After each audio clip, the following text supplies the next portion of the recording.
HSC result ঠিক কত তারিখে দিবে, সর্বশেষ কি সিদ্ধান্ত হয়েছে এই বিষয় নিয়ে? ঠিক কত তারিখ, অক্টোবরের কত তারিখে দিবে নাকি নভেম্বর পর্যন্ত যাবে, সে বিষয় নিয়ে কথা বলবো।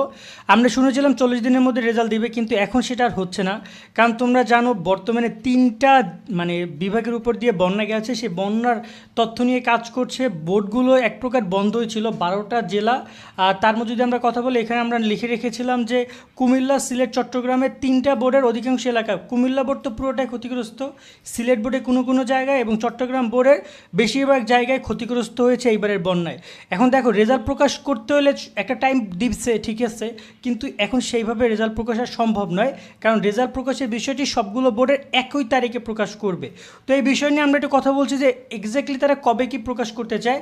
তার আগে তোমাদেরকে কিছু প্রস্তাব নিয়ে কথা বলে, যে সকল প্রস্তাবগুলো তারা দিয়েছে, এসএসসির মাধ্যমে রেজাল্ট সাবজেক্ট ম্যাপিং, জেএসসির মাধ্যমে সাবজেক্ট ম্যাপিং, জেএসসি এবং এসএসসির মাধ্যমে, এসএসসি ও